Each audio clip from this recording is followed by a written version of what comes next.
Good morning. Welcome to another episode of the Here and Now videocast. And today I'm joined by my really good friend who I've known for quite a while now, by Stéphane Compain. I'm working on my French, and you said that was pronounced really well. I'm not going to give too much of an introduction because I'd like him to do it, but I hope we bring you a really great interaction and discussion. And at the end of the videocast, or even before, I will put his details. So if you need anything from him to discuss his services, great, friendly, warm welcome, please reach out to him. He'd be more than helpful. I'm speaking for you. Is that okay? Okay. I'm fine. Sorry. I'm fine. Don't worry. I'm speaking for him, so I hope it's okay. So Stéphane, thank you. So I'm Stéphane Compain. Like Lindsay said, I'm 57. I've been married for more than 30 years, and I have 3 kids, 2 boys and a girl. So the 2 boys are already working, and my daughter is studying veterinary medicine in Lisbon.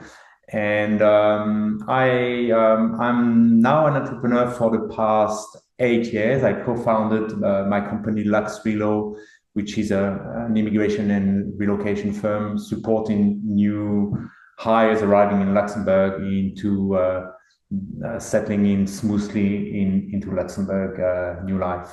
Okay, thank you. So we're going to go back into time.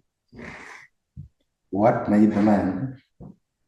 Well, what made the man? That's an interesting question. I think, like for everybody else, what makes a person is more the journey than partly it's the education, but it's the journey until you reach a certain point. And I'm a true believer that you can always improve, and I'm working on that, learning new things all the time. But going to the past, I was born in London. You're born in London? Yeah, I didn't know that. Oh, I have an interesting family background, because my father was a banker, but my father was born in Hanoi. My grandfather used to work in the colonial administration in Asia at that time.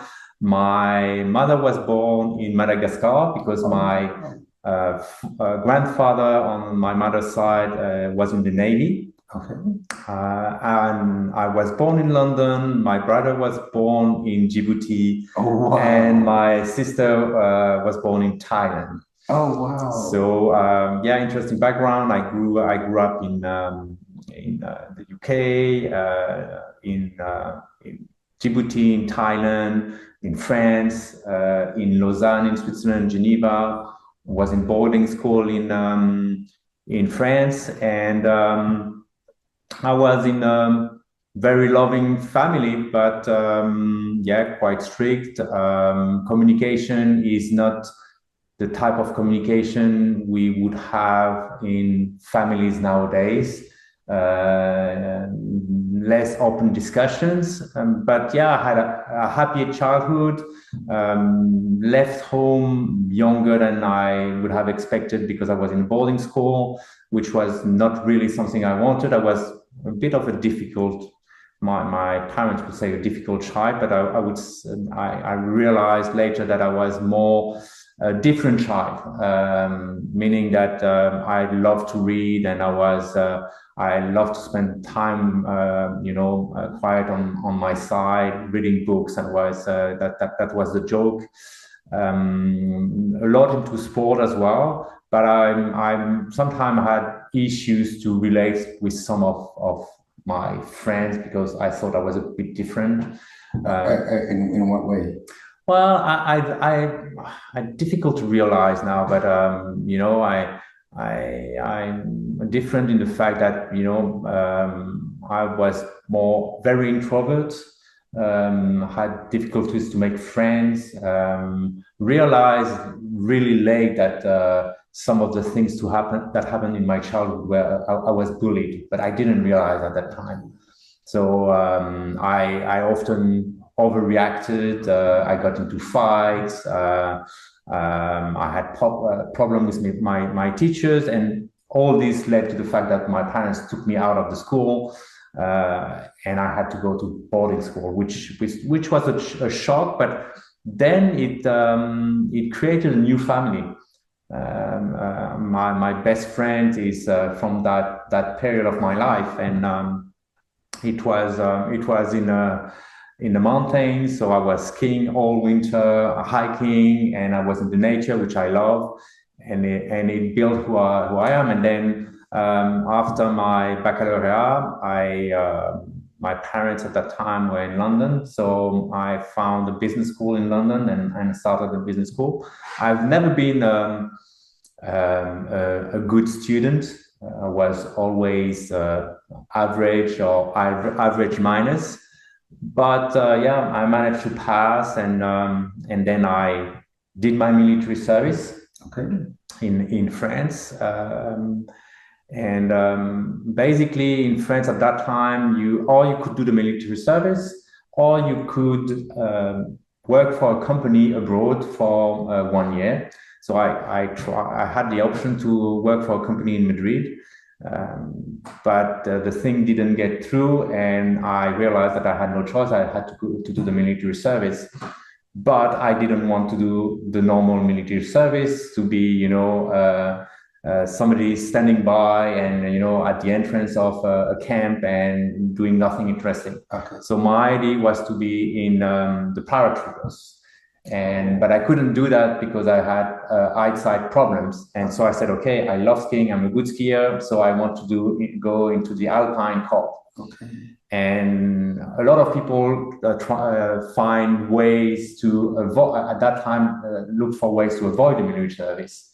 And on my side, I found a connection through a cousin of my mother to be able to do what I wanted to do, which into the Alpine Corps. So I went into the Alpine Corps, and it was an incredible experience. I joined a specific unit, did all the training to get there, because that unit, what I loved about that is that we were spending all time outside of the camp in the mountains, where I always had issues with the authorities. So when I was in the mountains, lieutenant or captain, there was no this type of relationship. You are people outside hiking or on skis. You have more or less the same level.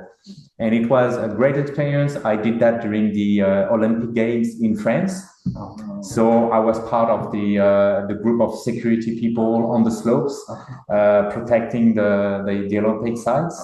So that was and then I went 2 months in French Guiana. So I was in the jungle. Man, I didn't know all this. Yeah. So this was it was really and knowing that in a lot of countries military service has been suppressed. I think it's a big mistake because it helped a lot of people to grow, to find their ways. There's no social element. The hierarchy, social is social hierarchy. Everybody's together. Yeah, exactly. Whether you're coming from a wealthy family or a poor family, we are all together. And at that time, a lot of people learned a job. So I know a guy who became a truck driver. He was a truck driver in the army, and when he left, he had a job as a truck driver, which maybe would have been very difficult if he was not able to do the military service.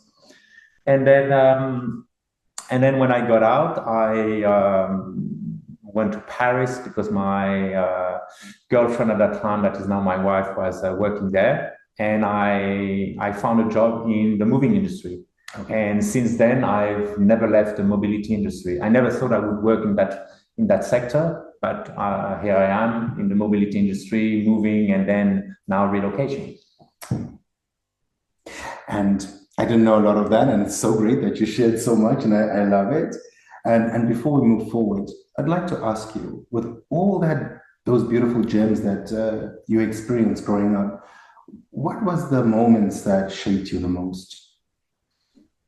Because there's something very special about you, and I say this all the time. The way you see the world, we'll talk about the kids later, but there's something very different in the way you kind of. It's my wife. Definitely, it's Sandrine. Okay, that's Sandrine's now, or when you met her, Yeah. but shaping you because a lot of who we are today, a lot of the core structure is formed in those formative years, right? Where you were born, where you grew up, the parents, the mindset. We say something, just a golden nugget that you can say, it was this moment, or living here, or living there. I think that so the difficult part of being an expat kid is that, and when I was talking to other people, or still now it's okay, but when I was younger, is that I have friends that I have the same friends from childhood, and maybe now they are 40 years old and they still have this same group of friends.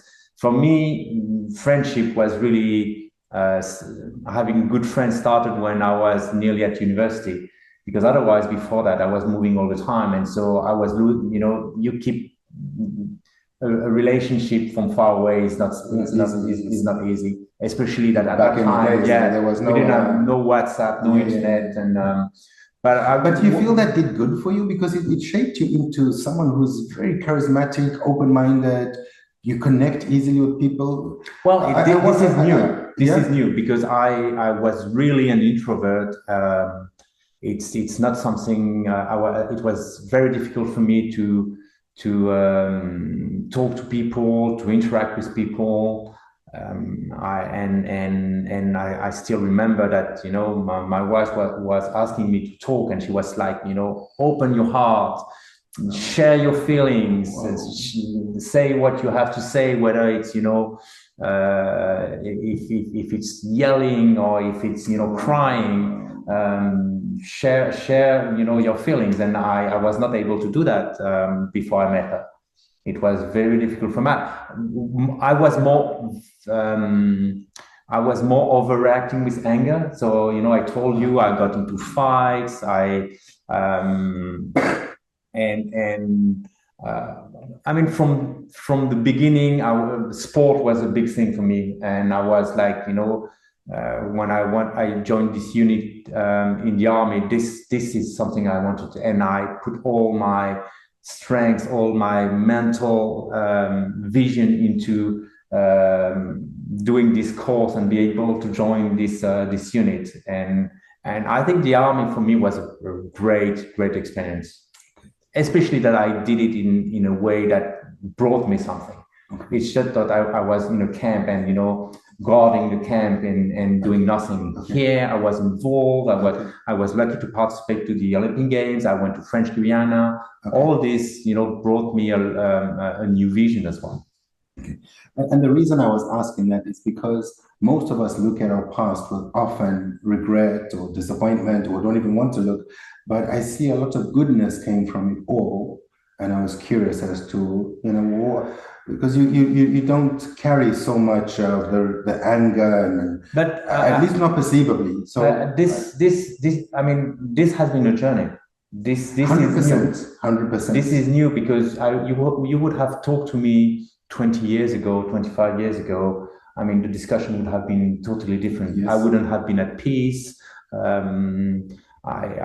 had issues, relationship issues with my parents, because I was, I mean, you remember we had discussion about it, and I was blaming them, and really it's, my relationship with my parents improved not long ago, maybe April, March last year, just listening to a podcast where the guy say, just to share. Well, it's a French guy. I don't remember. It's just it's just that the guy said, "Who are you to try to change the others? You need to change yourself first, and then by changing yourself and being a better version of yourself, you will have the people change in front of you." And I've been all the time trying to change my parents to be better this, more that, less this. And this was like I'm not, why should, who I am to try to change somebody? We are, everybody has a free will from their birth. So, you can decide whatever you want. And I cannot, if you just stand up now and leave the room, well, yeah, I mean, who I am to say stop. But that takes a lot of freedom and peace from within to be able to accept that, because like you said, we have this thing that my problem is in you. So I need you to change so my problem goes away, right? But to have that peace and understanding that no more. And the same guy, right? He's saying, you know what? When you're blaming somebody, pointing at somebody, when you point at somebody, look at the fingers. Pointing back at you. You have 3 fingers pointing back at you. Beautiful. And this was like a click in my mind, and I was like, wow, okay. And my wife Sandrine had a breast cancer last year, so we went through all this, and she had at one point a discussion with my mother, which was a bit tense. And my parents came home, and I was able for the first time since I was a teenager to have a real discussion with my mother, without yelling, without cry, no blaming from both sides, and it did us good. I mean, my mother is my mother. And it's funny because we celebrated her 80th birthday, and she was everything went perfectly well. She improved on her side, we improved on our side to have a nice moment together. And now, in nearly all the relationships I have, whether it's customers, whether it's suppliers, friends, people that I meet, I try to be more open-minded about how I feel about what they are doing. And also, I think that having changed myself, it's funny because I think there is a law of attraction as well. I attract different people, and I push away people that don't correspond to my values. So somebody I was reading, how do you, a herd, you say a herd? Herd. A herd of animals? Herd, yes, yeah. And he said there is a difficult path when you grow and you improve yourself and you do some training, mentoring, and so on, is that suddenly there is the initiation path where you will move from one herd to another one. And in the middle, you're going to be the lone wolf. And I've been through that. Yes. I mean, I have people that, I was very close to that they are still friends, they are still relationship, but I don't have, we grew differently. It's not that I don't respect them and then I don't like to spend a bit of time with them, but we move on a different path. And you were saying that you've changed. I wonder, I've known you, I don't know, 4 or 5 years, maybe 6 years. But you seem more wholesome. So I wonder if I don't know, it's not important for now, but I see you more at our event last week. I watch, occupational hazard. You see people, and you seem so much more grounded. I see you with your kids, what you do, and you've always been an amazing father. I'll always sing your praises for that. But I don't know if you've changed or you've just accepted, No, I've changed. Amazing father. I've always been a loving father, but I realized also that I was in this mold where I was raised like that, hardworking, So, push, bend and accept everything that, bad is on you. That's your fault if you don't get a promotion. That's your fault if you don't get a bonus. But yeah, you have to work. You take more work and you go early at work. You leave late, and so for a long time when the kids were young, I was not, I was present but not so present. And I still remember when my oldest son one day, I don't remember what age he was, but he said, "I don't want your shitty life." Wow. Okay. That can hurt a lot, no? Yeah. But it was true. Yeah, true. Yeah, it was completely true. And it was frustrating because I was really working hard and making all the effort and going the extra mile. And then around me, I would see people getting promotions, getting bonuses that I wouldn't get. And I was like, I was working for a big corporation. And then, okay, so then the reaction was, okay, I need to go an extra mile. I go and really didn't work. I went through a burnout. I hid it, and I said, now I realize it was a burnout, but nobody knew about it. But yeah, all the symptoms when I heard about people having a real burnout, I had a real burnout, but I pretended, and really the switch was and the real kick and the blessing was when I lost my job. And what happened in that moment? Of course, what's the blessing in that? Well, it's two things. First, shock, of course. I've been working 13 years for the same company. I had 2 kids doing studies at that time. I still had a mortgage. So you're like, wow. But then I also felt good at that time. And the good part is I was well supported by Sandrine, my wife. And you have so many couples where when there's a hiccup in your life, a problem, the spouse is blaming the other one.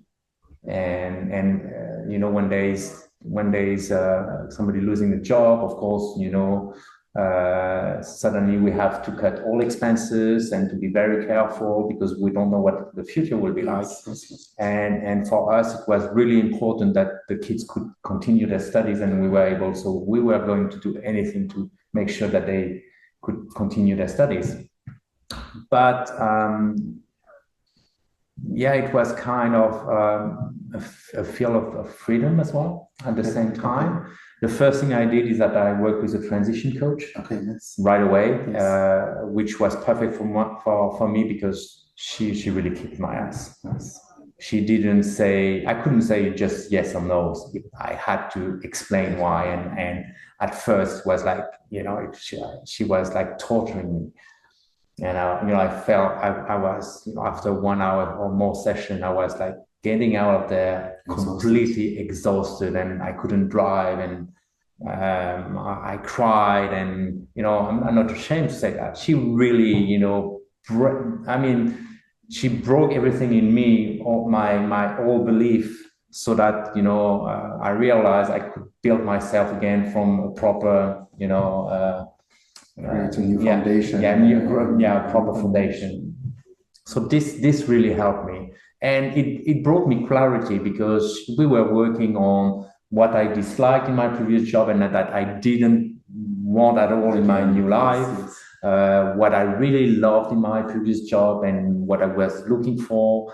And so we worked in difficult time because I didn't get a lot of interview. I was too old, too experienced, too expensive, too whatever. And suddenly, when I encounter discussion with someone and then said, wow, I cannot find a job. Why don't I create my own? And, I came back home and I told Sandrine, let's set up our business. And it's funny because the last session I had with the coach, I went back to say, what have you decided? How is your search going? And I said, well, the search has stopped. I'm going to set up my own business. And she looked at me and said, I knew it. Oh, wow. So she could see it. She was actually But supporting you to go there. I was coachable at that time. That's Because I had friends that went to see her. I know friends that were people that went to see a coach, and it didn't work. you didn't know. Sometimes it's not the right coach for you, or sometimes you're just not coachable. You're not coachable. And again, it's the blaming. That, as we said before we started, is the biggest enemy of our society today. The victim mindset. People stay in it so comfortably, but it deteriorates you so much, right? I've been in the victim mood. Sandrine has been like that as well, and you know, and you have to be careful, because this dark side of you sometimes can, when you have a long month of January with gray, and maybe you have an issue, you have a small health problem, then the dark side of you is just coming slowly behind your back, and you have to be very careful, because then again you start blaming everybody but you. It doesn't really leave, right? I love that what you're sharing. You got to become stronger than it. Is that what you're saying, right? Yeah. Because it doesn't ever really go away. No. You just think most people live stronger than them, so they stay with it as the way they live their life. But when you do some work, some awareness, some reading, some coaching, you become stronger than it. So when you see it coming, you don't let it overtake you. Is that what you're saying? Yeah, because and it's funny because I participated to mastermind a few months back, and one guy was coached in front of everybody, and the guy, and I saw myself a bit in him, is that to protect himself from his sensibility from the pain from his childhood. He was the guy always making jokes, making jokes about everything. So everything was a kind of fun game. Okay.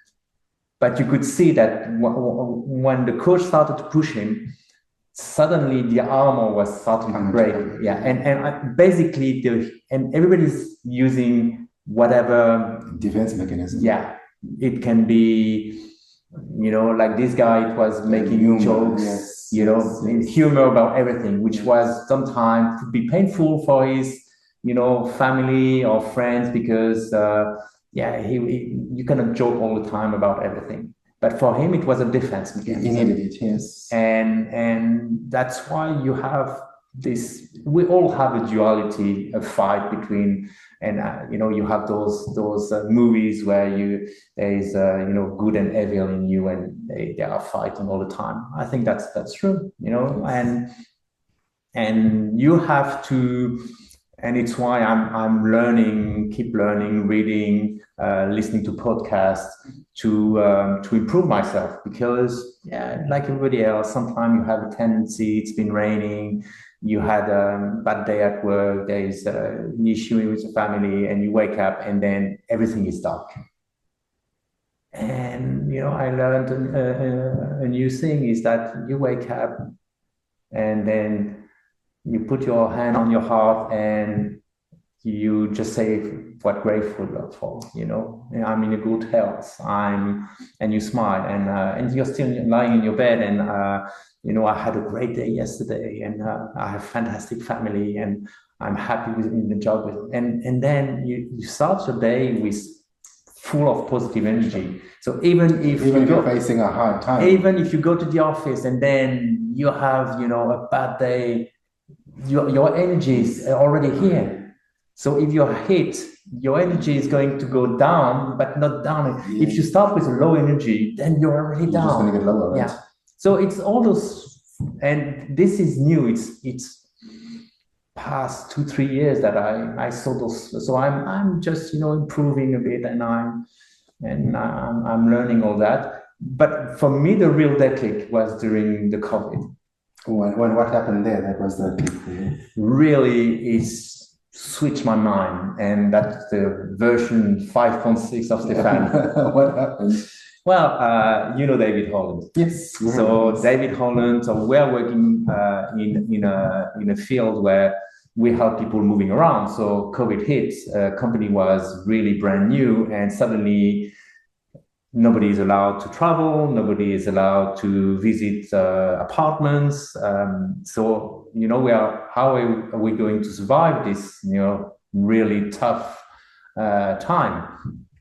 And so at that time, David Holland was our business coach. He has been our business coach for 5 years, and he said, "Well, that's a great opportunity." I was like, what an opportunity, you know, with the COVID, we are stuck at home and our business might, you know, disappear because of that. And he said, well, that's a great opportunity and we are lucky to be in this time because everybody is in front of their screen, whether a phone, whether a computer, whether, you know, a podcast. And so you need to be in front of them.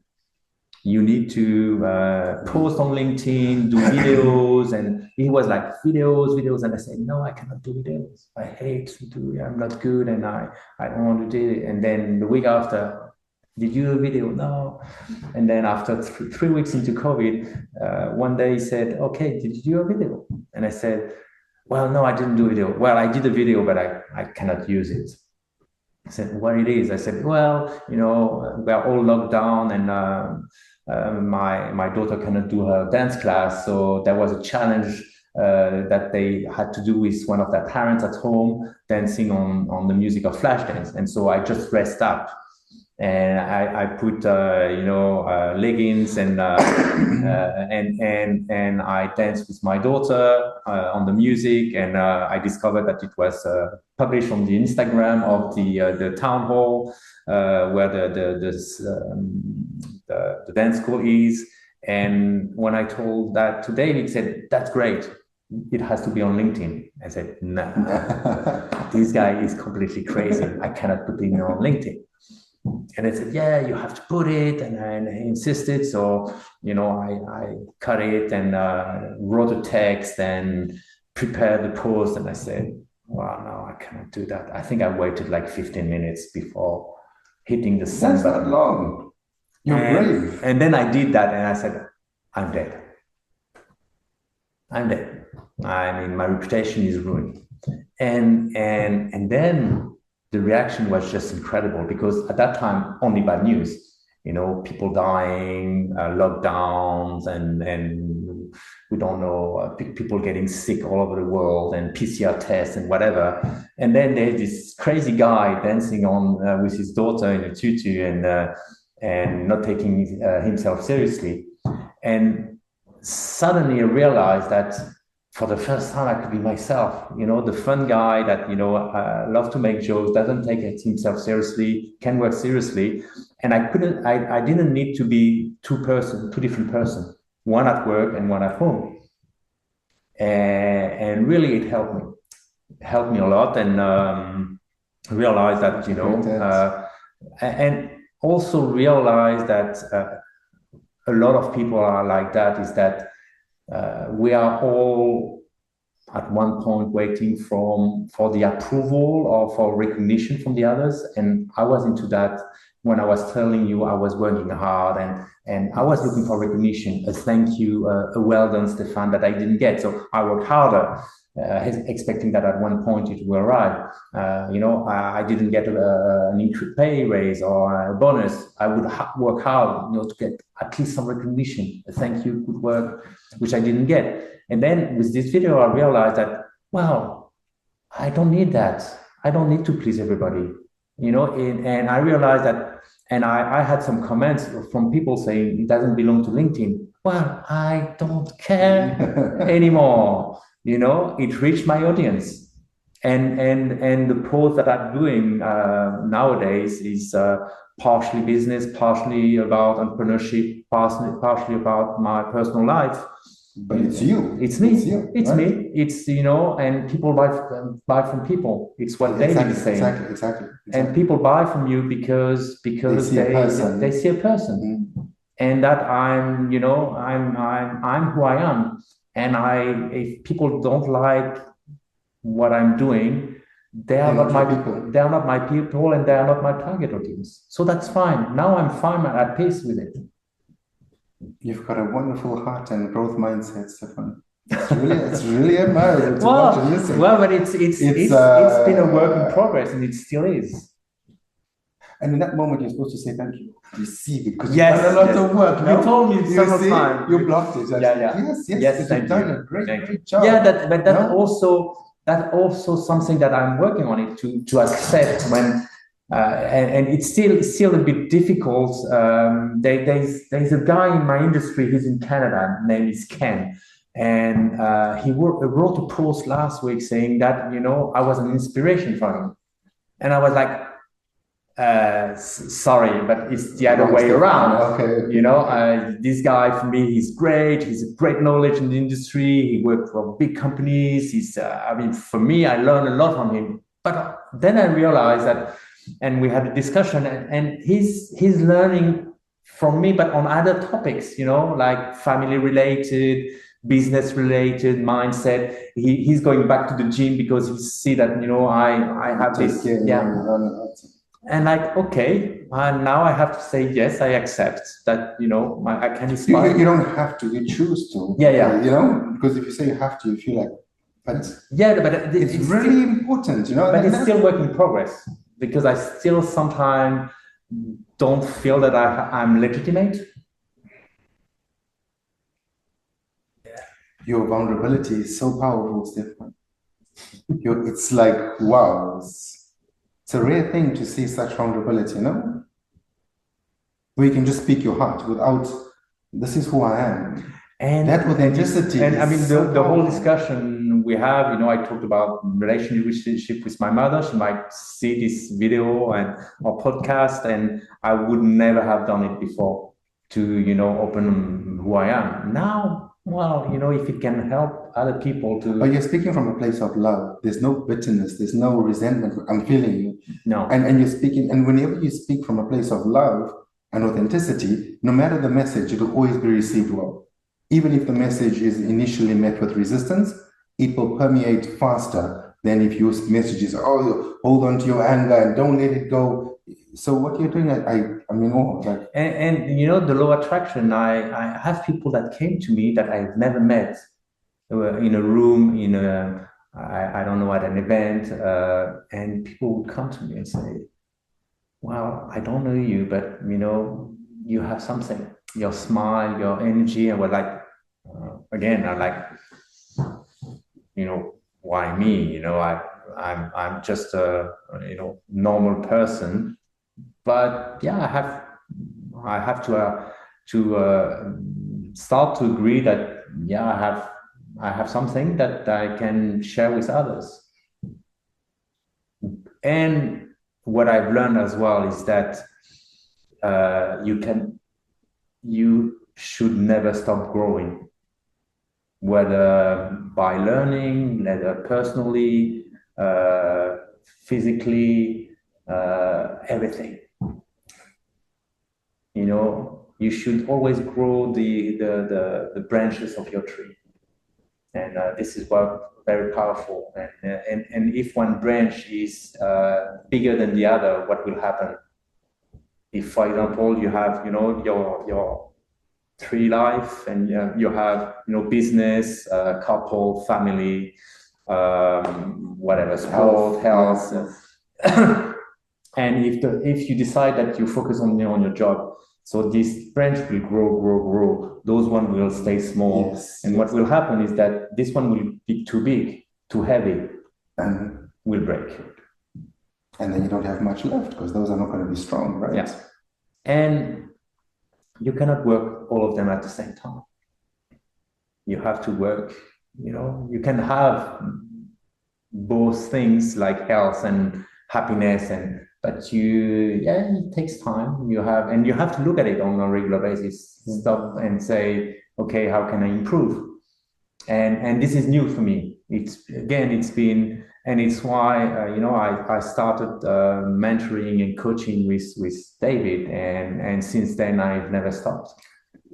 I love that. So we've stopped coaching with David, not because he didn't do a great job, but after a while, it's important to. It's like, you know, we were a bit running into circles, and we needed with Sandrine something else. Yes. And it's circle of life. You know, we might come back to him at one point, but now we are in another group of people, and I learn, and I nurture myself, and I improve who I am, and I love it. And the vision for talking about growing, what's your vision for the future? What do you What do you see? My vision, and it's a bit my mantra, is continue to learn so that I can impact the life of others, and yeah, that can continue to be happy and bring happiness around me. And changing a few things in our life can have a big impact, like stop listening to the radio, stop watching TV. Negative news, especially. And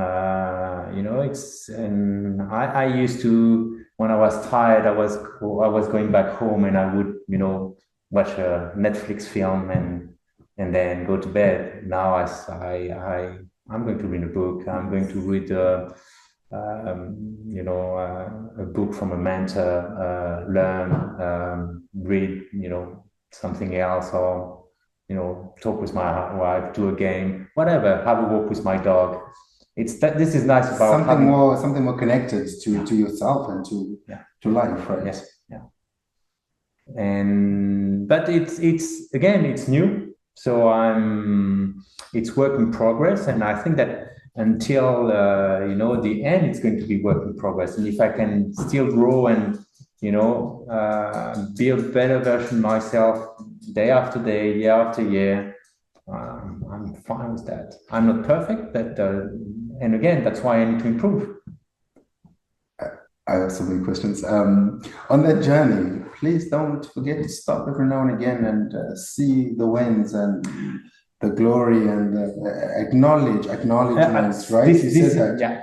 Gratitude and acknowledgement for you and what you're doing, right? This is really important because I see you projecting a lot onto the world, and it's lovely. But don't stop. Don't forget to stop for you. I'm taking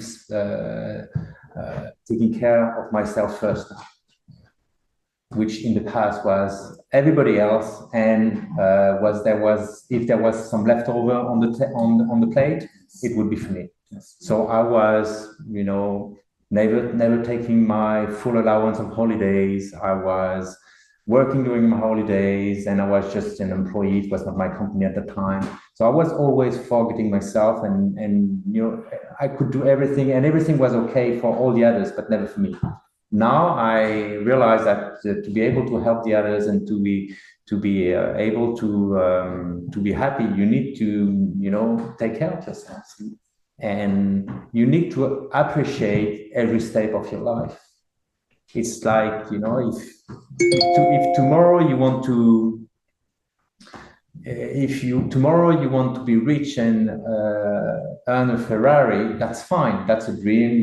You have it. After 3 months, you might be bored because it's a car with 4 wheels. But that's fine.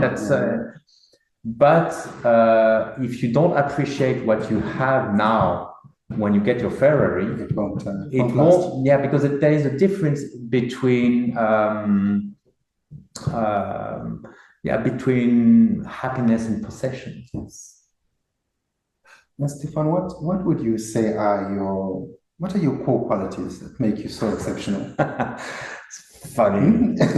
That's a bad question. A bad question? Is there such a thing for such a man with such a strong mindset? No, because I had a coaching 3 weeks ago, and the lady said, "Okay, give me 20 qualities." Okay, give us 5. No, but she said 20. I think I stopped at 4. Okay, so I'm going to push the boat and ask for 5. Is that too much? Is it difficult for you? Yeah. And may I ask? I don't know, because maybe I should, and I didn't do the exercise because she told me that I should stop, and if I was not able by myself to find 20, I should ask around to my family and friends that they give 3 qualities. You, this amazing father, husband, friend, man, you struggle to get past 4. Yeah. What were the 4? I don't remember now, but I would say empty. I would say it's not always been the case, but now it's happiness, joyful. I like to help others. I like to share with others. I'm a good husband, at least I think.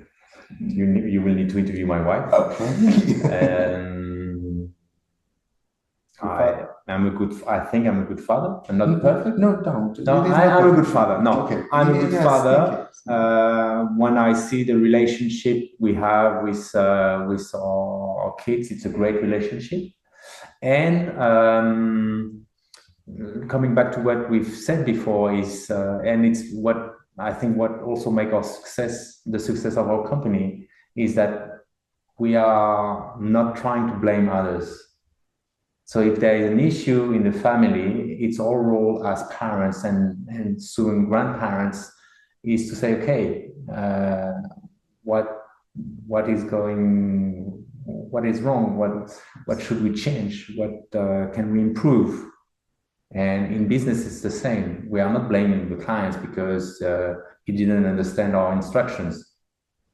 So, maybe 99 clients understood the instruction, and then the 100th ones doesn't understand what we are saying. So where is the problem? The problem is not coming from the client.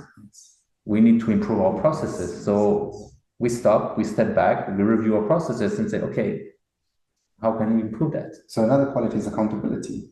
Oh yes, accountability. Yeah. And how do you say it? Perseverance. Yeah. Perseverance. This has been always. Yeah. We got to 8, Stéphane. That was good. No, did some of your homework for your coaching. Yes. No? You're welcome. Yeah. And yes, please go on. There's a lot of things that you cannot do by yourself, and this I've learned late. Ask for help. In my previous lives, I tended to try to find solution by myself or with somebody that is not impartial, my wife. And to have somebody outside of your personal circle is important. And I'm a true believer in coaches. Oh, wow. I have a mental coach, I have a business coach, and I have a sport coach. Fantastic. It's not marketing for me, by the way. He's just speaking, right? No, but it's very important because you need to have people that push you out of your boundaries, get out of your comfort zone. And it's so easy to get into. And make you accountable. It's easy to fall back into some comfort zone when something is easy. And sometimes you have some, something that blocks you, and whether it's through a coach or reading a coaching book, it's sometimes, you read 30 pages, 40 pages book, and you say, okay, 80%, 90% was crap, or maybe you knew it. And then there is this one phrase. It's like, this was worth the reading. And if there's a question I like to ask as we slowly come to an end, but I'm going to change it today. And I'd like to ask you, if you had a mirror now and you had to look yourself in the mirror, what advice or what gratitude, what would you say to the reflection that you see? I would say, and it's what I'm trying to give to my kids, is go for it. Try it. My kids want to be entrepreneurs. Go for it. When they were kids, they had those crazy school projects, and we would, sometimes it was a pain because it's very often parents that have to do it because the kids are not able to do it. And so just to challenge the teachers, we would do this crazy project, just making, harder for the teacher, just for the fun of it. Or when our child decided to go to the US for 1 month, visit friends, and that he was at the time fan of BMX, you know. Okay, yes, yes. And he said, okay, I want to go with my bike. We said, okay, go for it. So he dismantled his bike. He had, you know, one boxer short, two t-shirts, and the whole space was for his dismantle. Okay. And he had a big suitcase, and he went to the US. Okay, fantastic. You know, nothing is impossible. And you know, in their potential entrepreneurial journey, I'm challenging them. I say, okay, it's not that I'm going to say something because I don't agree that you should do it or it's not worth it, but I want you to do it for the right reasons. And I want you to take into account all the possibilities, the positive and negative. So I'm going to tell you things that you might not like, but I'm just going to push at the right, you know, show the right problem. Yeah. And so that's what you'd say to you. Yeah. For all you've done and achieved. I mean, you need to be persistent. You need to be resilient. You shouldn't listen to people that say it's impossible. And I would have loved to be like my kids today. And again, it's not blaming my parents because society has evolved, access to knowledge has evolved. But you know, when I see my kids where nothing is impossible, you know, I'm impressed. Do you too? For doing such a good job. Yes. Right. Thanks, Stéphane. Yeah, we got there. And is there a final message you'd like to share? Firstly, a personal message, and then I'll give you space, a few minutes to speak about LuxRelo if you want. But is there something you'd like to offer the world, whoever's watching this? And well, we all have, and that's part of life. That's part of, if you're an entrepreneur, that's part of your business journey. It's life and entrepreneurship is a roller coaster because you have an up and downs. You have you know, your kids become teenager, and as they start to be adults, it's a challenging time at home for the parents, and you yell and you're upset, and then when you get over it, you know, you have a great relationship with your children. And you know, I've seen also on a more personal thing is that I've seen, and it's still the case, so many people divorce nowadays, so many people, and often we are in a time where basically you have a washing machine that is broken. You don't try to fix it. Nowadays, you don't try to repair it. You just change. And I always use this example with the relationship in a couple is that, wow, it's broken, we just change. And the main problem is communication. And we've seen that during COVID, where, you know, people suddenly were at home together and it was a nightmare because they were not able to talk to each other. And of course, when the relationship is impossible, it's better to, you know, get separated and have a happier life. But I see, again, you know, I've been married more than 30 years, and it has not been, you know, a happy journey all the time. We had our challenges, we had our moment of doubts, but it's worth it. It's worth it. And now I'm working with my wife, so, you know, and again, I would say that 90% of the people I'm talking to say, how are you able to work with your wife? And I said, well, sorry, I don't see the problem. Who can I trust more than my wife? Exactly. But she's exceptional. I think she's really great. So yes, but I love that advice. That work at it, right? And you have to challenge each other, and you have to accept advice. You have to accept remarks that sometimes can hurt, because when it's true, it hurts. And very often you don't want to have someone put you the mirror in front of you. So yeah, that's my advice. And is there anything you'd like to promote with LuxRelo? Just anybody who's looking, just well, I'm like coaches help people go through their entrepreneurial journey. We at LuxRelo, we help people that arrive in a new country to smoothly settle in their new life. So basically, we help with work permit application, home search, and we take people by the hand and help them in their journey so that they feel at home very quickly. We know the way around the administrations and the paperwork, and that's what we do every day. And for us, it's really important that it's a partnership, whether with the clients, whether with the corporate account we're working with the suppliers. It needs to be a win-win situation because otherwise it doesn't work. And I mean, I think that I'm sure that a great part of our success is that we treat people well, our team, our clients. And I had a meeting yesterday with a client, and they said, "Oh, wow, it's amazing your communication. You always are accountable if there is an issue. You don't blame somebody else if it's your fault." So yeah, that's the way it should be in your personal life and in business. Thank you. And I'll put all the details so people can contact you. Should they pleasure. Yeah, they can reach me by email or LinkedIn. Connect with me on LinkedIn. I would be more than happy.